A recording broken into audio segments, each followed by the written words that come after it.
चंगाई जो बदलो चंगाई से मिले तो इंसान अमीर में अमीर हो जाए। चंगाई तो जै कदे इंसान जे करे कई है तो इंसान वो तकलीफ़ और परेशानी वापस ॾींदे। अल्लाह जे करे कई थी तो ख़ामोशी अख्तियार कर, अल्लाह इन जो सिलो ज़बरदस्त ऐं मस्त ॾींदे। घणनि इंसाननि जी वरी अहिड़ी आदत ख़राब होंदी आहे, अॻिलनि सां चङाइयूं ऐं भलाइयूं कनि, वरी इंतज़ार में वेंदा आहिनि, उमेद रखी वेंदा आहिनि त ओॾो बि असांखे सुठी रिज़ल्ट वापसि मिलंदी। बाबा ओॾो सुठी रिज़ल्ट वापसि न मिलंदे रहंदो, तकलीफ़ मिलंदी, परेशानी मिलंदी। जंहिं बि इंसान सां चङाई ऐं भलाई कयो न, सो उन इंसान मां ज़रे जी बि उमेद न सम्झिजो। चङाई तूं कई आहे कि पंहिंजी इज़त उनजी आॾो वधाई आहे, वरी उमेद रखी वेंदे त उहा इज़त तुंहिंजी तबाही बर्बाद थी वेंदी। पोइ अॻिलो इंसान तुंहिंजी चङाई खे न मञींदो, बाद में उहा तोखे नज़र ईंदी आहे त यार मां हिननि सां केॾी चङाइयूं कयूं, केॾी भलाइयूं कयूं, आख़िर मूंखे सिलो छा मिलियो? तकलीफ़ ऐं परेशानी जो, ॾुखनि जो। इहो छा हुयो?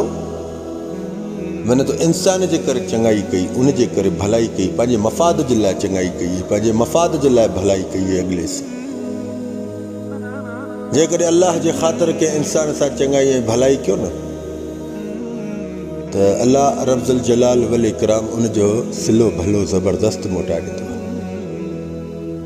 जे इंसान खे ॾेखा में चङाइयूं ऐं भलाइयूं कई अथई, ॾेखा में मन पाण खे हिकिड़ो सखाफ़त सम्झण वारो, मां सखी आहियां, सखाफ़त कंदो आहियां। उहा सखावत करण वारा इंसान हमेशह ॾुखनि ऐं तकलीफ़ुनि में हूंदा आहिनि। उहे इंसान हूंदा आहिनि तकलीफ़ जेके चङाइयूं करे हुननि खे ॿुधाईंदा आहिनि त मुंहिंजी हिन सां वॾी चङाई थी। उनजी इन चङाई पाणी मन जेको बि उन अमल कयो सो सभु पाणी में हले वियो। जेका चङाई की भलाई की सभु पाणी में हले वियो। चङाइयूं भलाइयूं कयो सो के इंसान सां शेयर न कयो, छो त जेका चङाई कई अल्लाह तुंहिंजी दिलि खे ॾिसंदो, तुंहिंजी नियत खे ॾिसंदो। यादि रखो ए इंसान,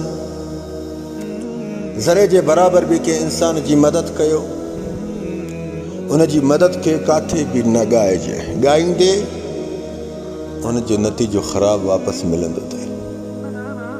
पोइ तुंहिंजी इज़त, तुंहिंजी चङाइयूं, तुंहिंजी भलाइयूं सभु पाणी में अथई। अगरि पाण खे ख़ामोश रखंदे त इनजो रिज़ल्ट सुठो अखियुनि सां पाण ॾिसंदे। बाबा पाण बुख ते वेठो हुजे, तकलीफ़ में हुजे, परेशानी में हुजे, पर उन्हनि में उमेद कॾहिं बि न सम्झजांइ जंहिंसां तूं चङाइयूं कयूं, भलाइयूं कयूं, उन्हनि मां ज़रे जी बि उमेद न सम्झे। जेकॾहिं सम्झे त पोइ तोखे अञा वधीक तकलीफ़ मिलंदी, परेशानी मिलंदी, जो तूं उन परेशानी ऐं तकलीफ़ में पंहिंजो पाण खे बि न सुञाणे सघंदे। यादि रखो हे इंसानो, तव्हां पंहिंजी ज़िंदगी खे ख़ूबसूरत हिकु हसीन बणाइणु चाहियो था, चङाइयूं कयो, उहे छॾे ॾियो अल्लाह ते। चङाई जो बदिलो अल्लाह ॾींदो आहे। तव्हां चङाइयूं करे सवनि माण्हुनि जे आॾो उन्हनि खे ख़्वार बि कंदा आहियो, हिते हुते मन पंहिंजी चङाइयूं विञाईंदा बि आहियो।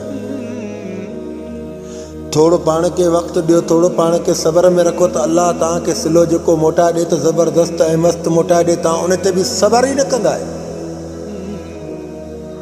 अल्लाह तव्हांखे सम्झ ॾींदो। रब्बुल आलमीन, जज़ाकल्लाह ख़ैर, मा अस्सलाम।